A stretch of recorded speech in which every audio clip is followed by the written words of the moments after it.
Your compliance today to meet with me here, it's unfathomable. Why is that? The many who witnessed the incident on that afternoon, none of them would utter a single sound on the matter, evading our calls like a rabbit dodges a raptor.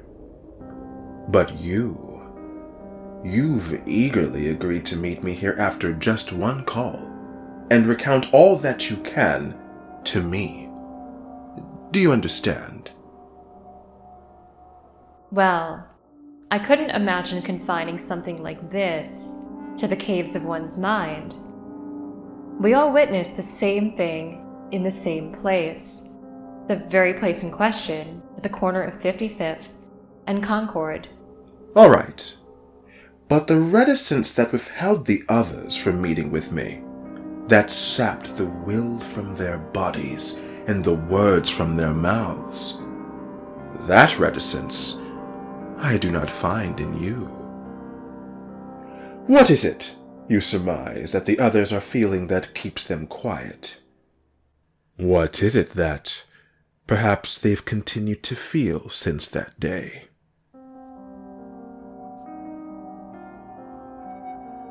I couldn't possibly know. When I had bidden them farewell on that afternoon, I thought we had all left and taken away the same thing. After what we saw, how could they not feel revivified, re-imbued with purpose? I don't yet understand. I'll need to hear more. Let's start from the beginning. Tell me why you were there, who you saw, and what it was that revivified you. It's my pleasure.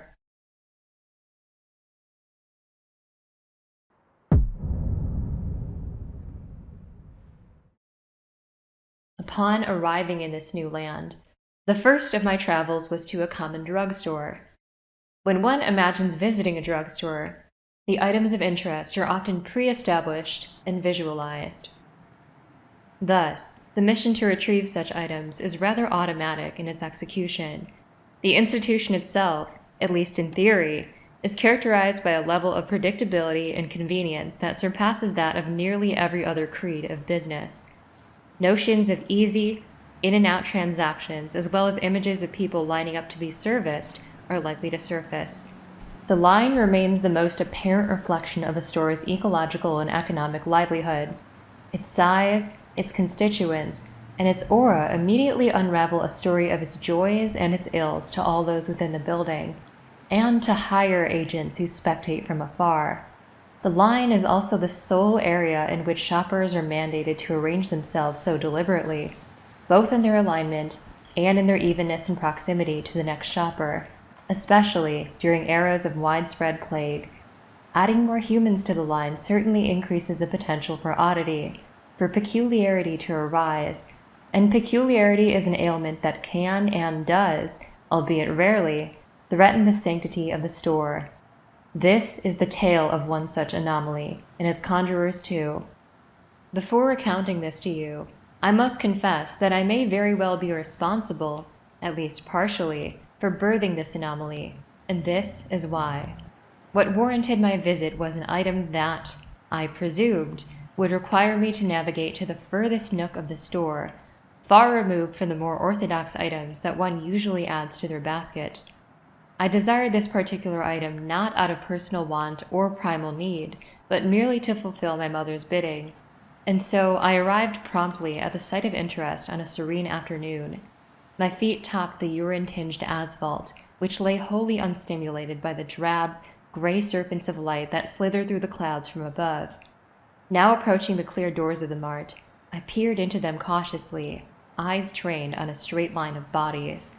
The line's members rocked about one way or another in waiting, pivoting to the other leg here and leaning there, with artificial patience, quite like the individual segments of a caterpillar, one whose apprehensions were transient, but real.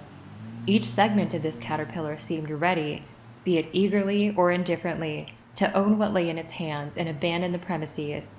The transparent doors then peeled apart, each a mandible of a demon who appeared to promise, unwaveringly, that what one saw through its closed, clear jaws accurately reflected what truly laid inside them. Its claim had never been so hollow and derisive as it was for me that afternoon, not to say that the store's insides morphed in any discernible manner as I proceeded to enter, but rather that the happenings conventionally associated with such businesses proved all but inconceivable here.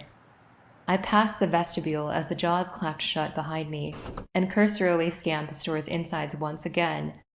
Yes, I could see the line of shoppers just as I had from outside of the jaws through which I had entered, but even the shrewdest of clairvoyants couldn't foresee the behavior exhibited by this very line.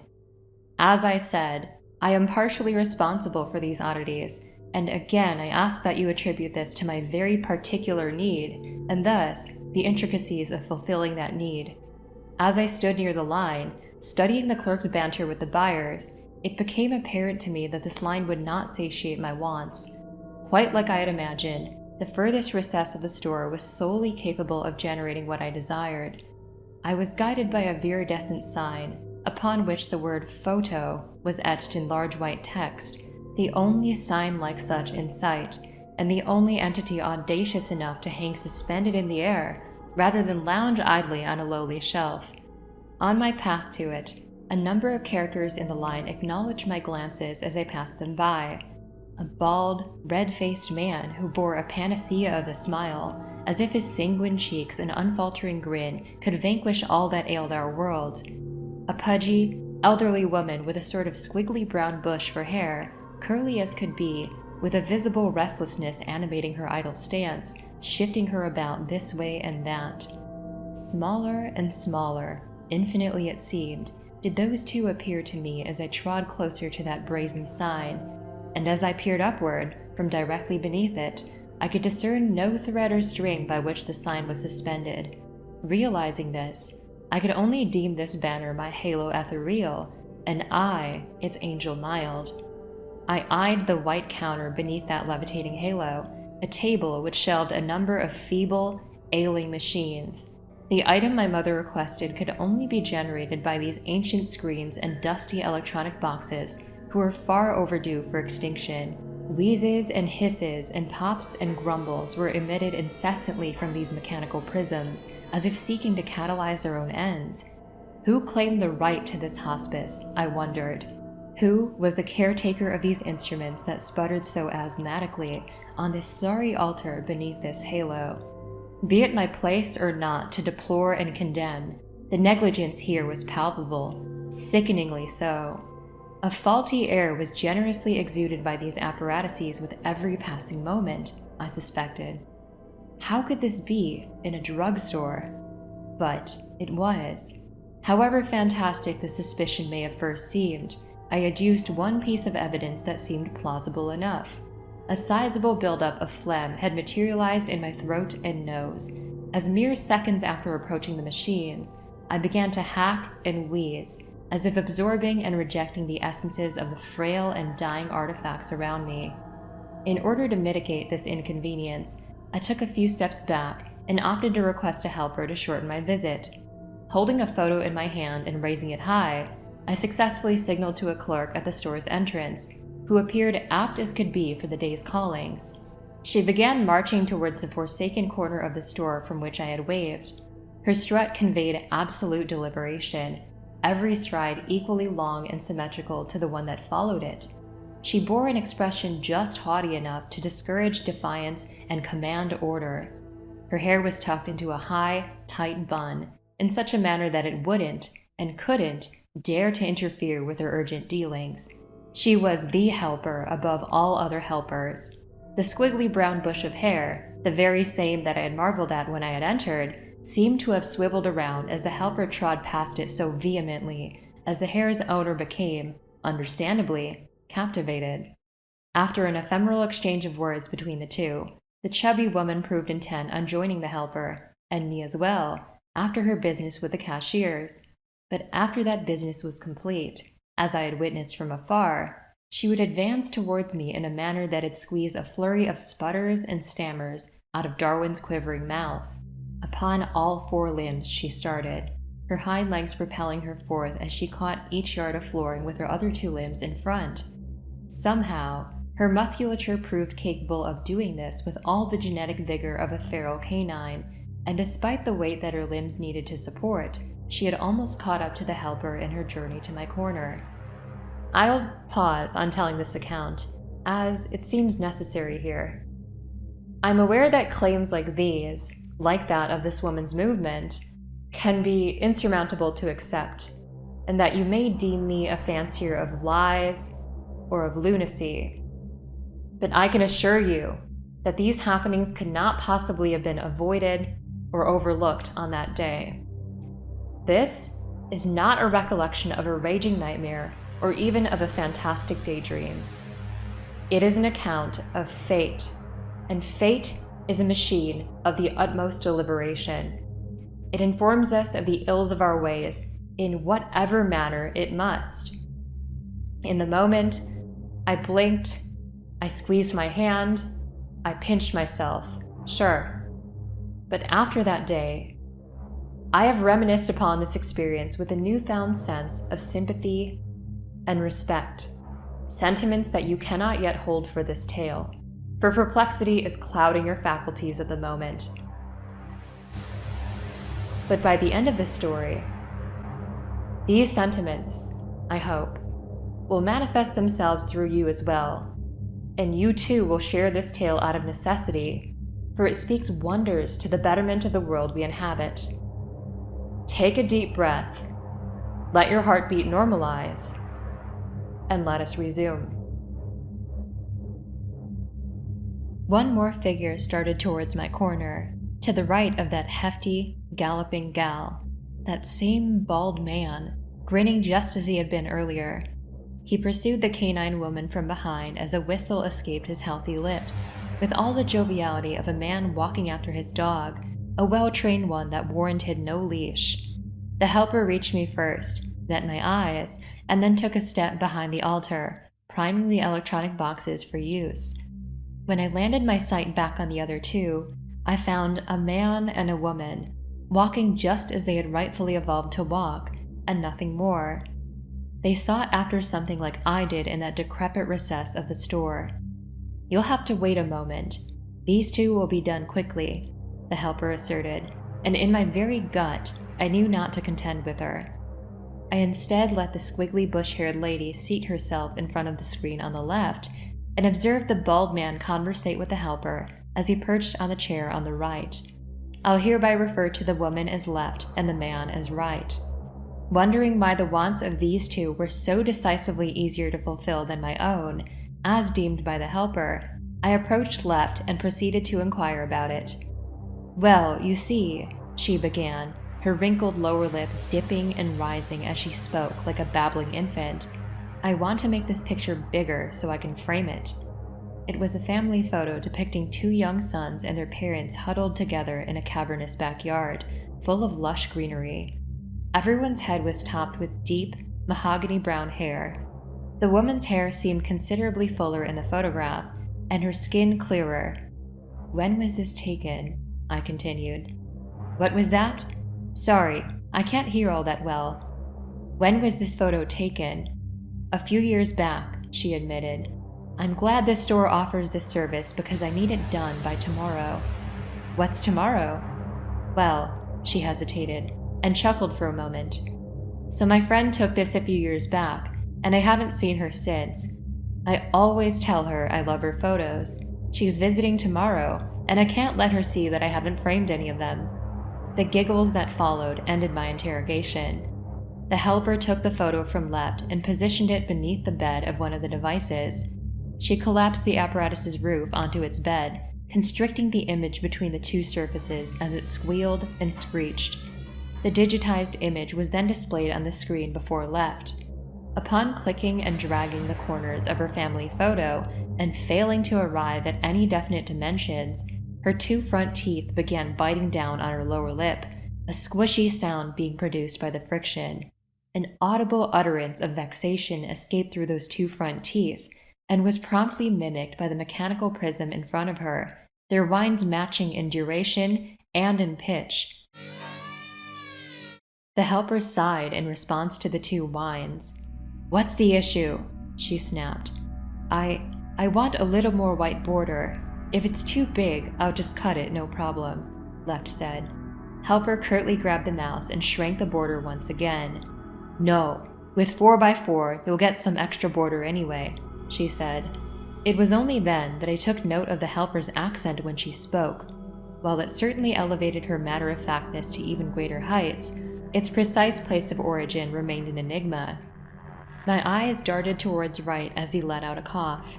It seemed he was grappling with his own machine as he caught my gaze, and somehow felt that it was time to reveal this to me. "Just between us," he said, somehow grinning even wider than he had been already. "I'm on company time at the moment. I wouldn't mind waiting for help myself." The man appeared to be having the best day of his life. I merely nodded and lazily bent my head to the side, training it back onto Left's screen. Before I could levy any accusations against him in my mind, saturine as he was, a new anomaly had claimed my attention.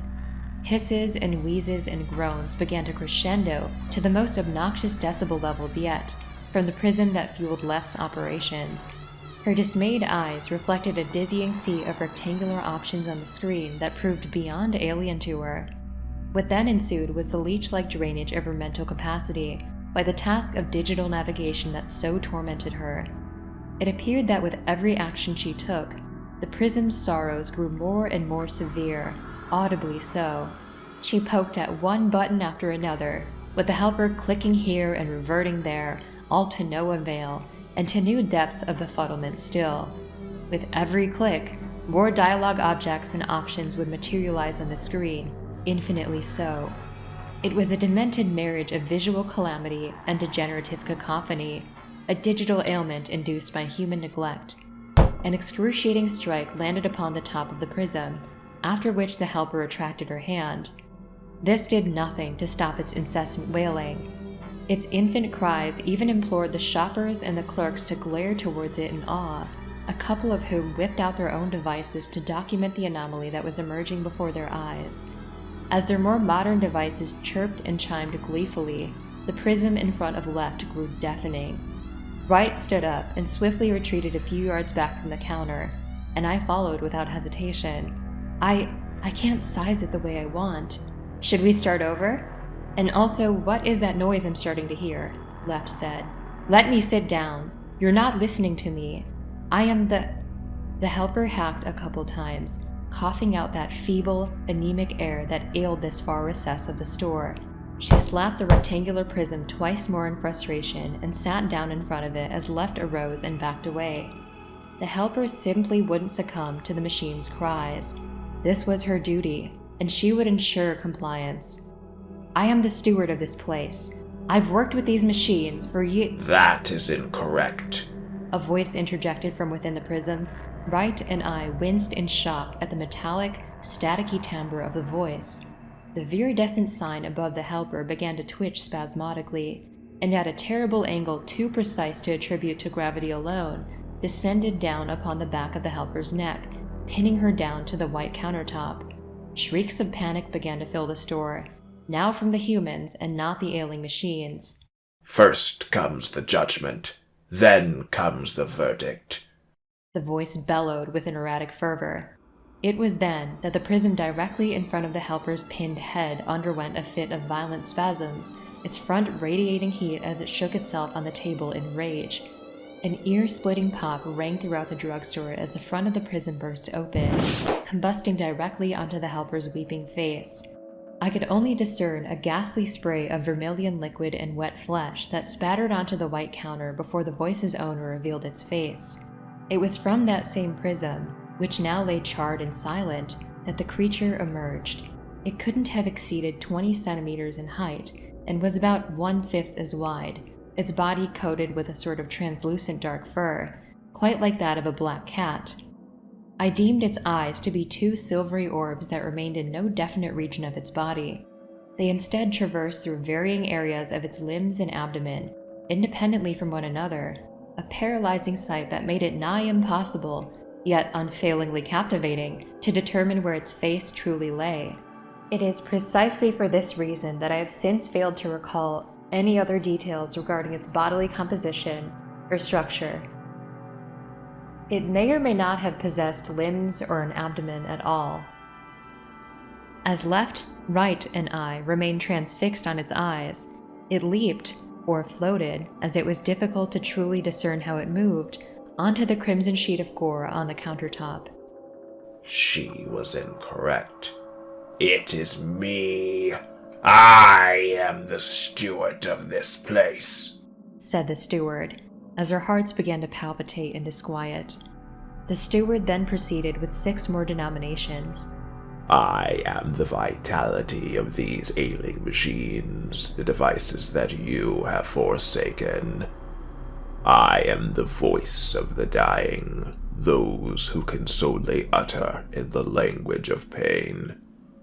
I am the heart of the digital legacy that you won't ever look back to. I am the soul of the neglected, as you only ever look forwards. I am the prism of the damned from years long forgotten, and I am the judge for the dying, and I punish those who threaten our sanctity.